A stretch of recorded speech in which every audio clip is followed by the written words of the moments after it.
아멘. 우리 하나님 은혜가 우리 모두에게 함께하기를 바랍니다. 예수를 깊이 생각하는 우리는 예수님에 대한 첫 번째 태도가 바로 믿음입니다. 그것이 히브리서 11장인데 이 믿음이라고 하는 것이 어떤 믿음이어야 되느냐 하는 것. 제일 첫 번째가 말씀으로 온 세계가 지어진 줄 아는 무슨 신앙? 창조신앙. 그럼 창조주 하나님을 알면 그 다음에 그 하나님에 대한 어떤 신앙이 나와야 됩니까? 예배신앙. 아벨의 예배신앙. 예배를 드리면 하나님께로부터 나오는 뭔가를 깨닫게 됩니다. 그것에 깨달은 신앙이 에녹의 신앙은 심판의 신앙. 그럼 심판이 있다는 걸 알면 어떻게 살아가야 되는지 아는 사람. 노아는 구원신앙. 구원받은 자로서 하나님과의 관계 속에서 온전히 믿음 생활을 해나가는 아브라함의 신앙은 언약신앙. 우리가 이 히브리 11장에 믿음의 사람들을 쭉 연결시켜 보면 그것이 다 이 한 줄기의 흐름 속에 있다는 걸 알 수 있는데, 이제 오늘 11절 12절은 아브라함의 아내 사라의 얘기입니다. 사라. 이 사라의 얘기는 믿음으로 사라 자신도 나이가 많아 단산하였으나 잉태할 수 있는 힘을 얻었으니, 힘을 얻었다 이렇게 표현합니다. 힘, 능력. 그래서 오늘 사라의 믿음을 이름을 지을 때 우리는 능력신앙 이렇게 이름을 짓고 한번 생각해 볼 필요가 있습니다. 우리가 하나님과 언약의 관계 속에서 하나님과 약속이 있고 하나님과 서로 이제 언약 관계가 아브라함처럼 그렇게 믿음으로 산다면 하나님은 분명히 그 언약이 이루어지는 과정 속에서 우리를 들어 사용을 하십니다. 그래서 사용하시는데 내가 하나님 앞에 쓰임을 받으려고 하니까 이제 그때 필요한 것이 뭐냐 하면 한마디로 힘, 능력입니다. 여러분 능력 있으십니까? 대답 안 하시네. 우리 성가대원들 능력 있으십니까? 꼭 지정하고 불러야 이제 체면상 대답하는 거 그런 거 말고 진짜 하나님이 내게 주신 능력이 있어야 언약의 백성으로 하나님의 뜻을 이루어 나갈 수 있습니다. 그런데 이 능력신앙이라고 하는 것은 우리가 잘 알다시피 사라는 90세가 되기까지 아이를 낳아보지 못했어요. 또 본문에 보니까 사라 자신도 나이가 많아 단산하였다. 전혀 아이를 낳을 수 없는 그 상황 속에서 잉태할 수 있는 힘을 얻었다. 이게 바로 사라의 믿음이고 능력신앙이라는 것을 알 수가 있습니다. 그래서 오늘 이 능력신앙이 어떻게 누구에게 어떤 모습으로 주어지는지 오늘 우리가 이것을 한번 생각하면서 우리는 과연 이 시대에 능력신앙으로 예수와 함께 사는 삶을 살고 있는가, 오늘 우리가 이 부분을 함께 살펴보게 되기를 바랍니다.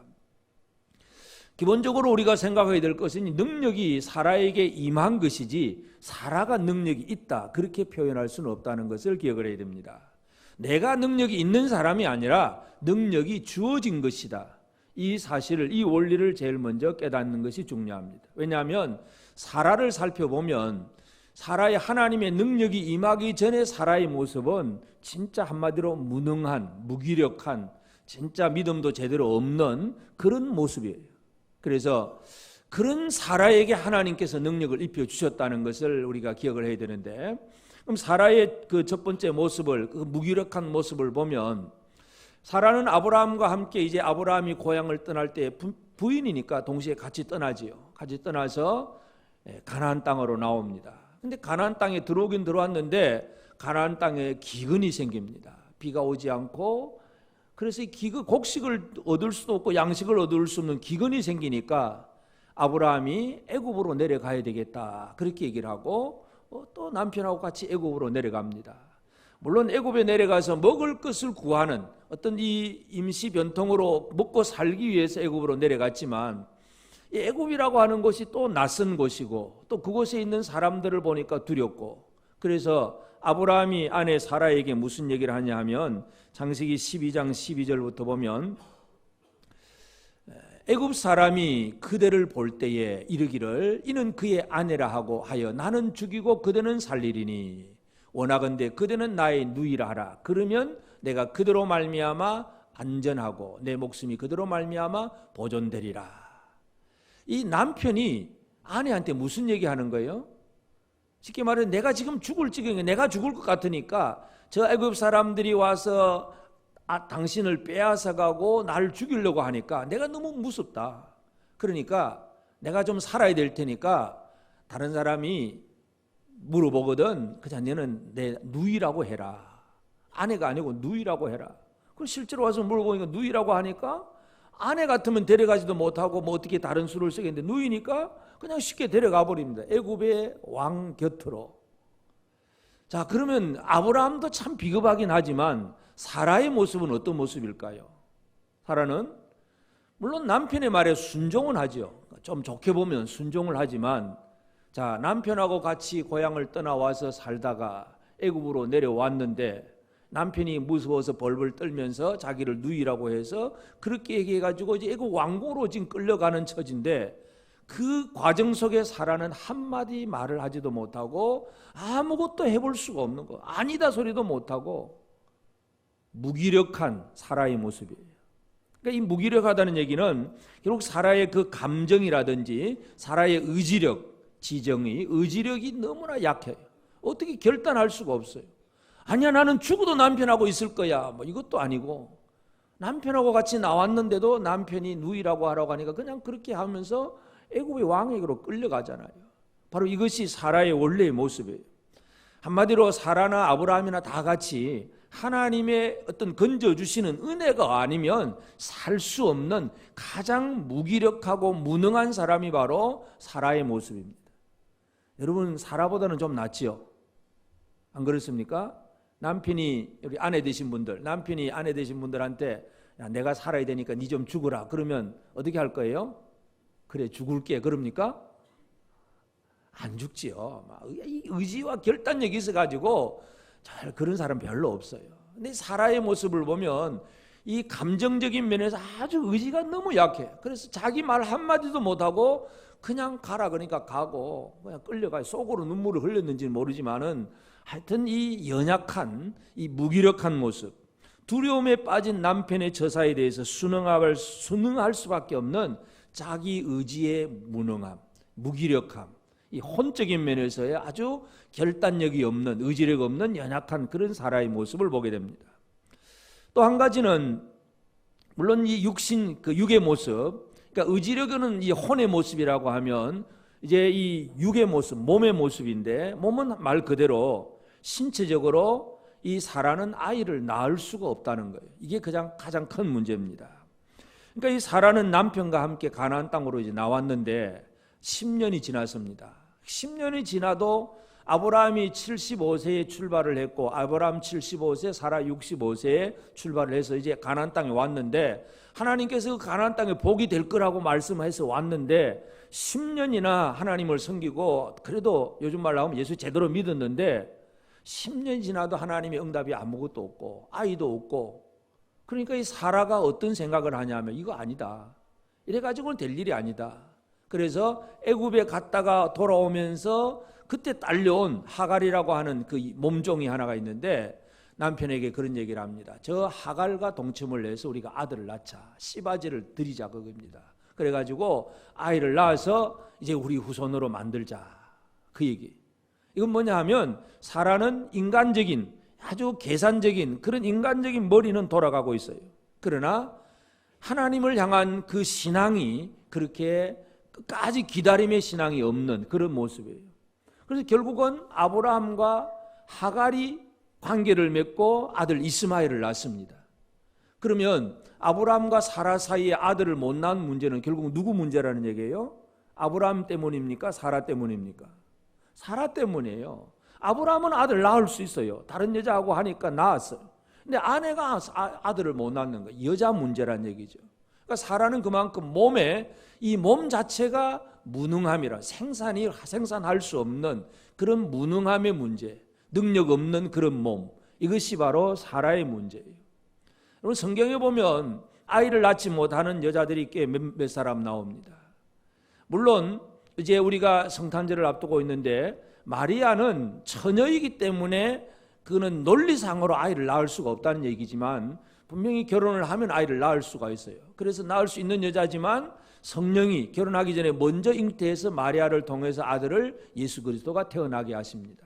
그러니까 마리아는 아이를 낳을 수 없는 여자는 아니었고 우리 구약에 보면 사무엘의 어머니 한나를 보면 아이를 낳을 수가 없어요.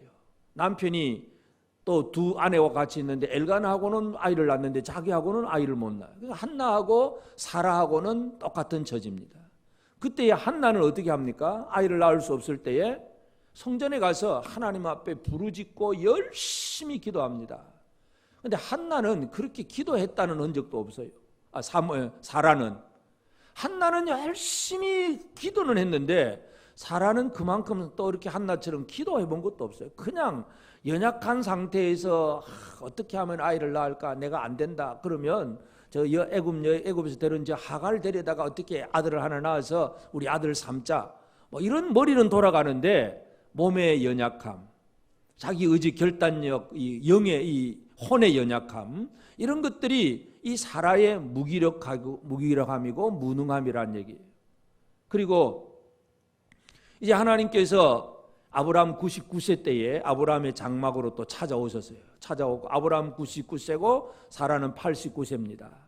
그 사이에 이스마엘도 낳고 막 여러 가지 일들이 있었지만, 그래서 이제 이삭을 낳기 1년 전에 하나님께서 아브라함의 장막에 와서 약속을 해줍니다. 내가 1년 후에 아들을 낳을 것이다. 1년 후에 아들을 낳을 것이라고 했습니다. 그때에 사라가 장막 뒤에서 막 요리하고 섬기다가 그 얘기 들으면서 속으로 웃습니다. 창세기 18장 12절에 보면 사라가 속으로 웃고 이르되 내가 노쇠하였고 내 주인도 늙었으니 내게 무슨 즐거움이 있으리요. 속으로 웃습니다. 아들을 낳을 거라. 내가 지금 89세인데 무슨 내가 아들을 낳아본 적도 없는, 지금까지 전혀 아들을 낳아본 적도 없는 그런 여자로서 이제 내년이면 90세가 되는데 내가 무슨 아들을 낳을 수 있느냐. 하나님의 말씀에 대해서 속으로 웃습니다. 그런데 그 속으로 웃는다는 얘기, 이것은 뭐냐 하면 하나님의 약속의 말씀에 대해서 전혀 믿음으로 받아들이지 않는다는 얘기죠. 이건 뭐냐 하면 사라의 영적인 문제인데 영적인 면에서도 아주 무기력하고 연약한 거예요. 하나님 말씀하셨으면 아멘, 아멘 받아들이는 것이 영으로 살아있는 사람의 특징인데, 하나님이 그렇게 아들을 기다리던 아들을 이제 내년에 낳을 거다, 그 좋은 말을 듣고도 피식 웃습니다. 설마 어떻게 그런 일이. 이게 바로 영적으로 연약한 자의 모습이에요. 그러니까 이 사라의 연약함을 보면 이 의지와 결단력, 혼적인 연약함, 그리고 몸 자체가 생산할 수 없는 무능함, 영으로도 하나님 앞에 온전한 신앙을 표현하지 못하고 말씀했는데도 속으로 웃기만 하지 하나님 앞에 아멘으로 응답하지 못하는 것, 이것이 바로 사라의 모습이에요. 내가 늙었는데 내 주인도 늙었는데 무슨 즐거움이 있으리요. 이게 바로 사라의 모습이에요. 여러분은 사라보다 좀 낫지요? 나으십니까? 못합니까? 사라보다 못하십니까? 좀 낫지요? 사라보다는? 아멘 안 하시네. 사라하고 비슷합니까? 그러면 영과 혼과 육 전체가 사라의 모습을 보면 진짜 무능하고 무기력하고 어떤 일을 할 수 없는 사람이에요. 이게 바로 사라라고 하는 아브라함의 아내 사라의 모습이에요. 그런데 하나님은 그 사라에게 한 가지 믿음이 있는 것, 그 믿음을 통해서 이 사라를 능력 있는 사람으로 만드십니다. 이것이 이제 오늘 우리가 생각해야 될 능력신앙입니다. 능력은 우리가 만들어내는 것이 아니라 하나님께서 우리를 능력의 사람으로 만들어 주신다는 것을 이해해야 합니다. 그래서 하나님이 사라를 어떻게 능력신앙으로 만들어 주시느냐. 첫 번째로 하나님은 사라를 특별한 어떤 섭리와 보호 속에서 늘 사라를 지켜주시는 하나님, 그 하나님의 모습을 우리는 살펴볼 필요가 있습니다. 아브라함과 사라가 하나님 앞에 부름을 받고 고향을 떠나왔을 때에 하나님은 이 아브라함을 통해서 복이 되어서, 복의 근원이 되어서 그를 통해서 수많은 사람들이 또 생겨날 것을 하나님의 계획 속에 있습니다. 그러니까 아브라함과 사라는 하나님의 계획 속에 있는 사람이기 때문에 이들이 인간이기 때문에 두려워하기도 하고 낙심하기도 하고 곁길로 빠지기도 하고 잘못 가기도 합니다. 그럴 때에 하나님은 그들을 또 지키시고 보호하신다는 개념, 이것을 우리가 이해할 필요가 있습니다. 능력신앙은 내가 잘나서가 아니라 하나님의 은혜로 주어지는 보호하심, 하나님의 은혜로 선택하신 그 은혜 때문에 능력이 주어집니다. 애굽으로 내려갔을 때에 이 바로 왕이 이 사라를 데리고 와서 자기 아내로 삼으려고 하는데 하나님께서 이 바로에게 바로 계시를 하고 현명을 해서 왜 남의 아내를 취하려고 하느냐. 그래서 이 바로가 자기가 데리고 왔던 이 사라가 참 얼굴은 예쁜데 이게 남의 아내라고 하는 사실을 깨닫게 되고 결국은 아브라함을 불러서 그 일을 묻게 되고 그래서 한마디 책망은 하긴 하지만 또 많은 재물을 주어서 선물 주어서 아브라함 마음 사라의 마음을 달래면서 그러니까 하갈까지도 몸종도 주어서 되돌려 보냅니다. 여기서 하십니까? 하나님은 사라를 통해서 뭔가 일하시려고 하는 계획이 있기 때문에 이 사라가 참 연약한 처지, 자기 스스로 어떻게 해볼 수 없는 처지에 빠졌을 때에 하나님은 사라의 그 순결, 정절을 지켜주시는 하나님이십니다. 하나님은 이 사라가 연약해서 어찌할 수 없을 때에 늘 하나님이 사라를 지켜주세요. 늘 하나님이 사라를 보호하시고 도와주시는 그 모습, 참 믿음도 제대로 이 아브라함과 같은 그런 믿음을 잘 표현도 못했는데 하나님은 늘 사라의 편에서 역사하시는 것을 보게 됩니다. 중간에 이제 하갈을 통해서 아들 이스마엘을 낳습니다. 그래서 이스마엘을 낳고 그 다음에 이제 13년이 지나서 그 다음에 이제 아들 이삭을 낳습니다. 그러니까 하갈을 통한 이스마엘이 13살이고 이제 아들 이삭이 태어납니다. 이제 나중에 이제 이스마엘이 좀 크다 보니까 이제 모든 사랑이 새로 태어난 사라를 통해서 태어난 이삭에게로 모든 사람의 관심과 사랑이 쏟아지니까 이스마엘은 질투할 수밖에 없고 그래서 이스마엘이 이삭을 막 괴롭힙니다. 그때의 하갈이 남편에게 무슨 얘기하냐면 이 사라가 무슨 얘기하냐면 사라가 저 하갈과 이스마엘을 쫓아내라, 내보내라는 얘기예요. 그래도 13년 동안 아들 낳고 잘 살았는데 사라는 쫓으라고 얘기를 합니다. 그때 이 아브라함이 고민을 합니다. 이게 과연 내보내야 되냐 말아야 되냐 고민을 할 때에 하나님이 뭐라고 말씀하냐면 창세기 21장 12절에 보면 하나님이 아브라함에게 이르시되 내 아이나 내 여종으로 말미암아 근심하지 말고 사라가 내게 이른 말을 다 들으라. 이삭에게서 나는 자라 내 씨라 부를 것이니라. 사라가 하는 말 다 들으라. 하나님은 누구 편이라고요? 사라 편. 하나님 이상한 하나님. 어떤 때는 하갈을 통해서 낳으라고 했다가 어떤 때는 쫓아보내라고 했다가 참 이상한 여자인데도 불구하고 하나님은 사라를 지키시고 보호하고 그리고 사라가 원하는 대로 아브라함 남편이 그렇게 하도록 하나님이 그렇게 말씀해 주세요. 여러분 능력신앙이 있는 사람으로 만들기 위해서 하나님은 우리의 부족함과 연약함에도 불구하고 선택하셨다면 그대로 모든 일을 이루신다는 사실을 기억을 해야 됩니다. 여러분 우리가 뭔가 잘난 점이 있어서 또 우리가 뭔가 뛰어난 점이 있어서 능력 받는 게 결코 아니라는 사실을 기억을 해야 됩니다. 모세가 어떻게 능력을 받습니까? 어떤 처지에서? 좀 쓸만합니까 모세가? 하나님이 모세야 자 이스라엘 저 백성들을 구원하러 애굽으로 가라. 예. 쓸만합니까 모세가? 못합니다. 안 합니다. 절대로 안 됩니다. 못합니다. 못합니다. 요즘 또 연말 되면 잘 많이 흔히 나오는 소리예요. 못합니다. 못합니다. 내년에는 절대 못합니다. 왜 그런지 몰라. 근데 이상하게 하나님은 그런 사람을 또 골라 사용하세요. 못합니다 소리가 무슨 소리로 들려질까요? 하나님에게는 나는 안 되니까 하나님 힘 주시면 하겠습니다. 그 얘기예요. 그 얘기.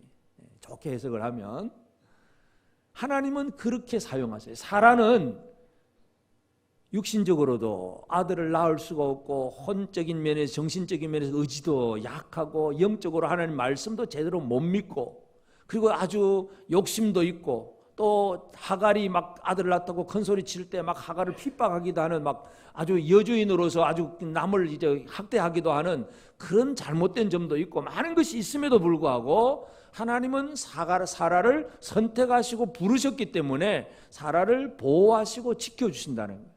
이것을 우리가 먼저 이해해야 합니다. 능력신앙은 하나님께서 그 사람을 그렇게 만들어 가시는 거예요. 그래가지고 하나님은 사라가 믿음을 가질 수 있도록 도와주십니다. 사라가 가진 믿음은 오늘 히브리서에 보면 사라의 믿음은 뭐냐면 이는 약속하신 일을 미쁘신 줄 알았습니다. 사라의 믿음은 그거밖에 없어요. 약속하신 이 하나님이 미쁘시다. 미쁘다 하는 얘기는 신실하다, 믿을만하다 그 말이에요. 하나님이 신실한 그것만 믿고 있는 것이지 다른 거는 사라의 어떤 신앙 고백에서 찾아볼 수가 없어요.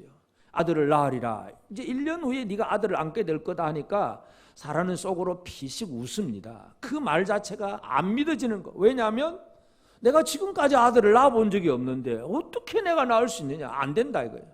그 안 된다는 얘기는 뭐냐면 나를 쳐다볼 때 안 된다는 얘기잖아요. 이게 결국은 신앙 없는 사람들의 얘기인데, 그때에 이 웃었을 때에 이 하나님께서 이 사라에게 뭘 하셨냐 하면 창세기 18장 14절 15절에 보면 여호와께 능하지 못한 일이 있겠느냐, 기한이 이를 때에 내가 내게로 돌아오리니 사라에게 아들이 있으리라. 사라가 두려워하여 부인하여 이르되 내가 웃지 아니하였나이다. 이르시되 아니라 내가 웃었느니라. 내가 안 웃었습니다. 속으로 웃었기 때문에, 소리도 안 내고 속으로 웃었기 때문에 나 안 웃었습니다 할 때에 하나님이 분명히 하시는 말씀이 아니야, 너는 분명히 웃었다. 웃었다. 이게 뭘까요? 사라의 잘못을 드러내시는 거예요. 사라가 하나님 모르고 지나가 버리면 사라가 그냥 여전히 불신의 상태에 머무를 거예요. 근데 우리가 배웠듯이 회개가 뭐예요? 회개는 내 잘못이 무언가를 인정하는 데서부터 시작됩니다. 그래서 하나님이 사라에게 행하신 일은 너는 분명히 웃었다고 확인시켜주는 것은 사라가 무엇을 잘못했는지를 깨닫게 해주십니다. 이것이 바로 하나님께서 사라에게 믿음을 심어주시는 첫 번째 단계예요. 그래서 사라는 하나님의 말씀을 듣고 속으로 부인은 했지만, 말로 부인했지만 웃었다고 하니까 더 이상 할 말이 없는 거잖아요. 그렇지, 뭐 웃었으니까 웃었고 하나님 다 아시니까 인정할 수밖에 없고 숨길 수밖에 없다. 숨길 수가 없다는 얘기, 이게 사라가 가진 그런 새롭게 되는 그런 믿음인데, 그래서 결국 하나님께서 사라에게 그 한마디 피 속으로 웃은 것 가지고 다 끄집어내 가지고 너는 분명히 너는 웃었느니라 이렇게 확인시켜 주는 것은 자기의 잘못을 깨닫게 하고 하나님을 향한 믿음을 가질 수 있도록 뭔가 하나님이 역사해 주시는 그런 하나님의 말씀이 사라에게 주시는 그 말씀이에요. 그러니까 사라는 여전히 영적으로도 모든 면에서 부족하지만 아니라 네가 웃었느니라 하는 이 말씀 한마디로 자기의 잘못을 인정할 수밖에 없고, 그러면 어떻게 해야 되느냐? 결국 미쁘신 하나님, 나를 돌아보면 안 믿어지지만 약속하신 하나님을 보면 그분은 무슨 말씀을 했다면 한 대로 이루시는 분이다. 미쁘다 하는 표현은 헬라어 단어로 피스토스라고 하는 단어인데 믿을만하다, 신실하다, 그 신실하다. 나를 보니까 나는 전혀 가능성이 없어요. 여러분 자신을 보니까 좀 가능성이 있으십니까? 가능성이 있으십니까? 성적표, 여러분 인생 성적표 수, 우, 미, 양, 가 뭐예요? 여러분 수? 빼어나십니까? 수, 우, 우수하십니까? 옆 사람보다 조금 우수하십니까? 미, 아름다우십니까? 양, 양호하십니까? 가가 뭐예요? 가능성이 있으십니까? 수미양가는 전부 그런 얘기예요. 너는 이 60점도 안 되고 너는 낙제 없어져 버려. 그 얘기 아니라 가짜는 뭐냐 하면 가능성이 있다. 가능성이 있다. 여러분은 인생 점수 수우미양가 뭐를 받으셨어요? 가능성이 있으십니까? 네. 내 자신을 보면 아무것도 할 거 없어요. 그런데 하나님의 은혜가 주어지기만 하면 우리는 무한한 가능성을 가진 사람들입니다. 인생 점수 가 받았으면 기뻐하시기를 바랍니다.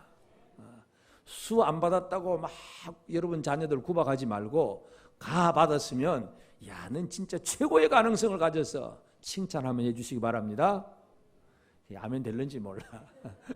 자식들 점수에 이 부모들이 너무 민감하다 보면 하여튼 100점 맞아야 되고 그러면 이거는 진짜 안 된 걸 아는데, 사라의 모습은 진짜 아무것도 자기를 볼 때는 아무것도 할 수 없는 사람인데 하나님이 그를 열어주시는 거예요. 믿을 수 있도록까지도 만들어주셨어요. 그래서 하나님이 사라에게 주신 것이 뭐냐? 잉태할 수 있는 힘, 잉태할 수 있는 힘을 얻었으니, 결국 하나님은 사라에게 잉태할 수 있는 힘을 주셨다는 얘기예요. 생명의 사람, 생명의 하나님은 사람이 사람을 통해서 생육하고 번성하고 충만할 수 있도록 해주세요. 사라는 어떤 모습이냐 하면 그 12절에서도 보면 이러므로 죽은 자와 같은 한 사람으로 말미암아. 사라는 죽은 자와 같아.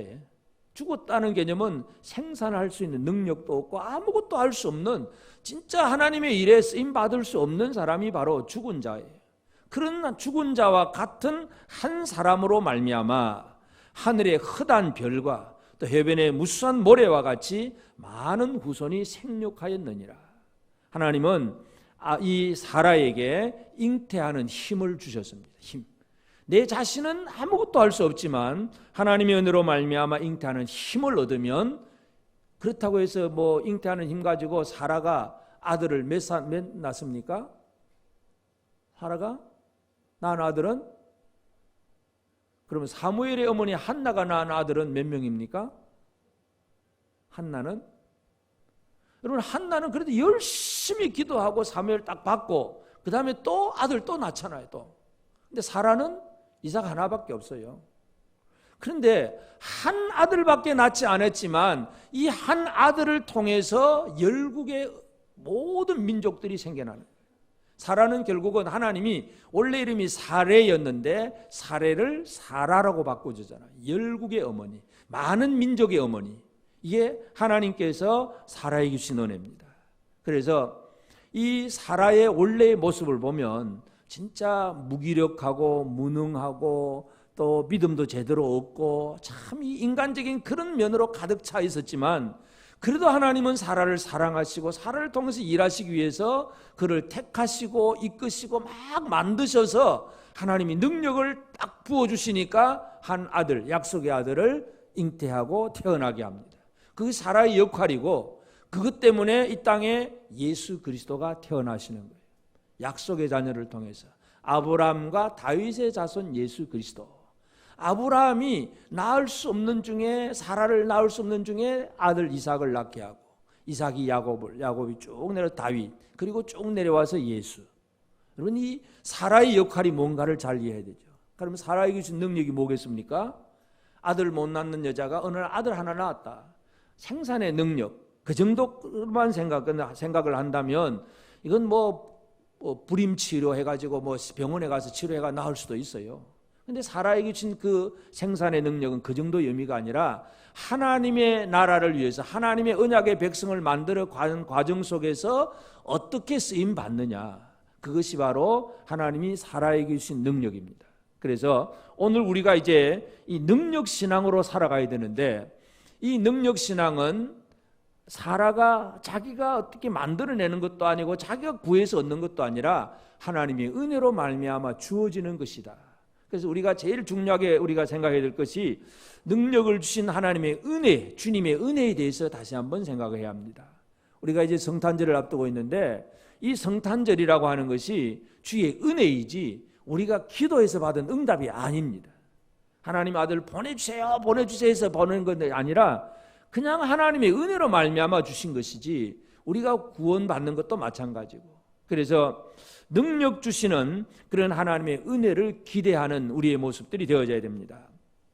구약에 보면 모세나 엘리야 같은 사람들, 진짜 능력 있는 사람들, 기도해서 하늘에서 불이 떨어지게 하고 지팡이 손 내밀으면 바다가 갈라지기도 하고 막 놀라운 그런 많은 일들을 이루었는데, 그런 사람들이 원래부터 가지고 있는 능력이냐 하면 그게 아니라 하나님이 그들에게 능력을 주셨다는 사실.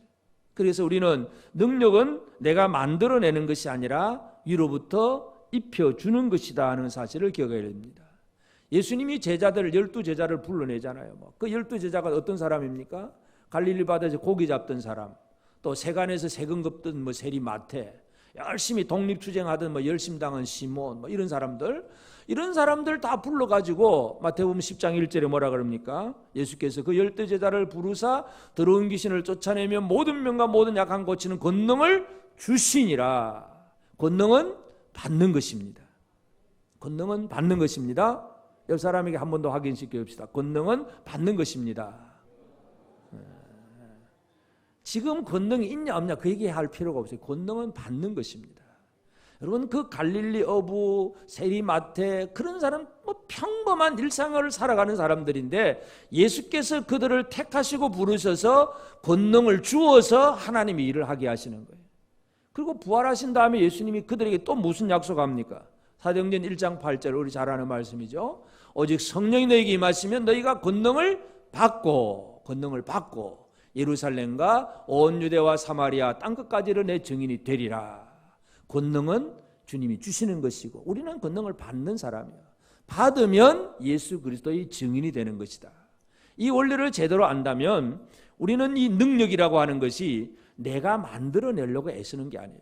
내가 공부를 열심히 하고 아주 훈련을 열심히 해가지고 이제 내가 뭔가 좀 할 수 있겠다. 여러분 제자 훈련 열심히 하면 할 수 있겠습니까? 우리 교회 제자 훈련 시스템 속에서 한 4년 공부하면 이제 조금 할 수 있겠습니까? 공부해가 하는 게 아니에요. 권능은 주시는 것이고 받는 것입니다. 우리는 그래도 왜 공부해야 되냐? 그걸 알아야 되니까. 알기 위해서 그만큼 기도하고 성경 읽고 숙제도 하고 막 공부를 하는 것이죠. 근데 결론적으로 권능은 받는 거예요. 그러니까 받는 것은 구하고 받아야 돼요.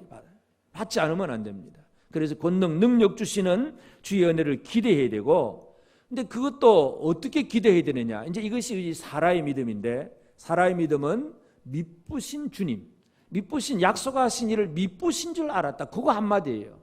하나님이 신실하신 분이다. 이거 알고 능력을 받는 것입니다. 내가 뭔가 열심히 준비를 잘 해가지고 하나님 이제 내 능력 주실 만할 때 안 됐습니까? 이제 주세요. 이게 아니고 나는 여전히 수우미양가로 여기면 가능성만 가지고 있는 사람이야. 근데 어떻게 우리가 능력을 얻습니까? 하나님의 미쁘심, 하나님의 신실하심 때문에. 왜냐하면 하나님은 약속하셨으면 그대로 이루시는 분이기 때문에, 그 약속을 이루시는 신실함 때문에 주어지는 것이지 내가 열심히 주시옵소서 해가지고 얻는 게 아니에요. 그래서 우리는 능력 주시는 하나님을 신뢰를 해야 됩니다. 신명기 7장 9절에 보면 그런즉 너는 알라 오직 내 하나님 여호와는 하나님이시요 신실하신 하나님이시라. 그를 사랑하고 그의 계명을 지키는 자에게는 천대까지 그의 언약을 이행하시며 인애를 베푸시되. 이런 신실하신 하나님, 한번 약속했으면 천대까지도 은혜를 베푸시는 하나님이 하나님이십니다. 이 하나님 믿으십니까? 내가 뭔가 좀 갖추었으니까 주세요 이게 아니라 나는 여전히 부족해. 사라 같아. 조금 잘 되면 교만하고, 조금 힘들면 낙심하고, 조금 내보다 잘난 사람 보이면 막 경쟁심이 생기고 막 시기 질투도 나기도 하고, 이게 우리가 육신을 입고 살아가는 우리의 모습이에요. 이 믿음의 어머니라고 할 수 있는 이 사라의 모습이나 오늘 우리 모습이 비슷해요. 비슷해. 의지의 결단도 제대로 없고 안 되겠다 못하겠다 소리나 하고, 이게 우리 모습인데 하나님의 신실하심 때문에 하나님의 약속하신 것 때문에 오늘 우리에게 은혜를 베풀어 주세요. 여러분 사람은요 아무리 약속을 해도 때가 되면 자기 이익에 따라서 자꾸 변하는 것이 인간의 모습이에요. 물론 그 나름대로 좀 신실하게 잘 지키는 사람도 있을 수 있지만 성경의 가장 대표적인 예로 보면 그 사람 속에 욕심이 생기면 외삼촌과 조카 사이에 라반과 야곱 사이에 처음에 야곱이 이제 자기 몫을 위해서 자기 재산을 위해서 라반 외삼촌 양떼를 치면서 자 그럼 네 싹스를 뭐로 할까 할 때 내가 얼룩무늬 있는 새끼 나는 얼룩무늬 있는 건 전부 내 것으로 하고 그냥 희고 깨끗한 건 외삼촌 소유로 합시다. 그러고 보니까 외삼촌이 딱 계산해 보니까 얼룩무늬 몇 개 안 났거든요. 전부 희게 나오니까 그럼 오케이 좋다. 그랬는데 또 야곱은 또 이상한 트릭을 써서 또 이상하게 앉아 보니까 또 막 얼룩무늬가 많이 나옵니다. 그러니까 외삼촌이 어떻게 합니까? 야 이거 바꿔 안 돼. 바꿔. 이제부터 흰 거는 너 거, 얼룩무늬 내 거.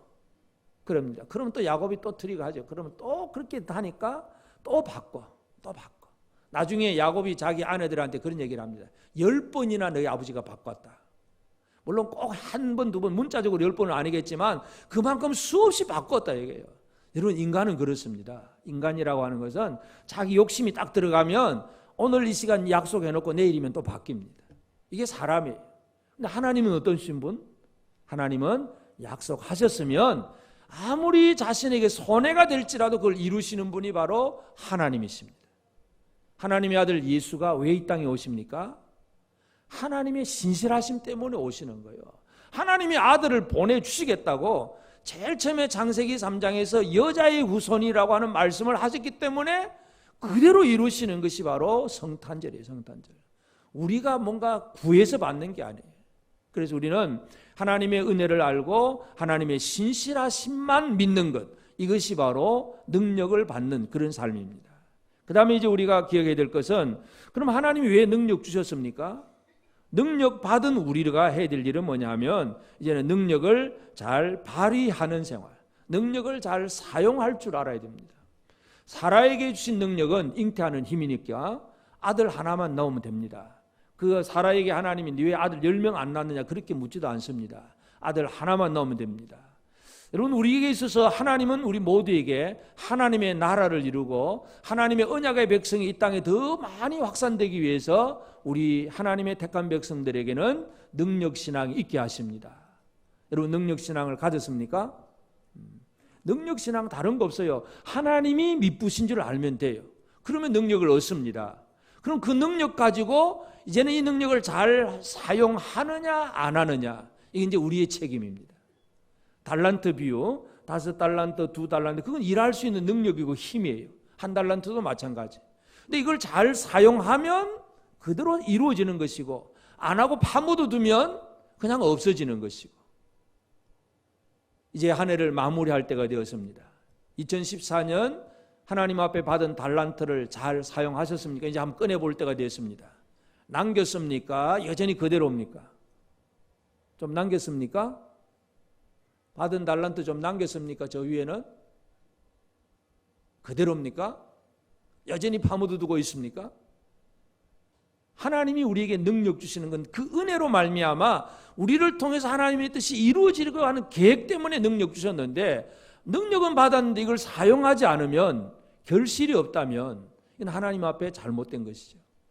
사라는 하나님 앞에 능력신앙을 가지고 진짜 해야 될 일, 딱 아들 하나 낳는 거, 그거 하면 그것이 사라의 성공이었어요. 성공한 인생은 다른 거 없어요. 하나님이 주신 힘과 능력을 가지고 그 일을 제대로 이루면 그 사람이 바로 성공한 인생입니다. 사라는 아들을 낳았습니다. 오늘 우리도 아들을 좀 낳읍시다. 물론 육신적으로도 아이가 없는 가정에서는 또 하나님 앞에 구해서 낳을 수도 있습니다만은, 우리 온 성도들에게 공통적으로 적용할 수 있는 것은 영적인 아들을 좀 낳아야 됩니다. 영적인 아들을 낳았습니까? 아브라함이 아들을 사도 바울이 아들을 낳을 때 디모데나 디도 같은 그런 제자들을 아들이라고 표현을 합니다. 디모데전서 1장 2절에 보면, 믿음 안에서 참 아들 된 디모데에게 편지하노니 하나님 아버지와 그리스도 예수 우리 주께로부터 은혜와 긍휼과 평강이 내게 있을지어다. 그러니까 사도 바울은 디모데를 믿음 안에서 참 아들 된 디모데다, 그렇게 표현을 해요. 여러분은 믿음 안에서 참 아들 된 누구를 지금 가지고 있습니까? 안목에는 내가 믿음 안에서 낳은 아들이다. 물론 여기에는 나이가 많아도 아무 상관없습니다. 젊은 사람이 나이 드신 분에게 전도해가지고 그 사람이 예수 믿었으면 어린 사람이 그 나이보다 믿음에 있어서는 아버지 역할을 하는 거예요. 그러니까 나이와 성별에 아무 상관이 없습니다. 영적 아들을 낳는 능력 하나님이 우리에게 주셨습니다. 아멘입니까? 내가 잘났어도 아니고 내가 뭐 준비되어 있어서도 아니고 하나님이 그 힘을 주셔서 나를 통해서 일을 하게 하시는 거예요. 능력신앙은 은혜로 주시는 것입니다. 이 받은 은혜를 제대로 사용할 줄 알아야 돼요. 그래서 우리는 영적인 아들을 만들어내는 것, 이것이 이제 우리에게 적용시키는 그런 말씀입니다. 사라는 한 아들을 낳았습니다. 그것으로 그는 끝입니다. 그것으로 그는 성공한 사람이 되었어요. 오늘 우리도 하나님은 우리를 통해서 일하기를 원하시기 때문에 우리는 능력 있는 삶을 살아야 됩니다. 그래서 우리의 신앙은 어떤 신앙이냐? 능력 신앙이 되어야 됩니다. 여러분, 능력 신앙이 되셨습니까? 아멘 안 하시네. 능력 신앙을 가졌습니까? 능력신앙. 하나님이 능력 주셔서 하나님의 일을 할 수 있는 사람이 되면 능력신앙을 가진 거예요. 사라가, 아들을 낳을 수 없던 사라가 결국 이 능력을 힘입어서 잉태하는 힘을 얻어서 아들 하나를 낳을 때에 그는 하나님 앞에 소중하게 쓰임받는 사람이 되었습니다. 그게 바로 믿음이라고 히브리서에서 강조하고 있습니다. 오늘 우리 믿음이 능력신앙으로 되어지기를 바랍니다.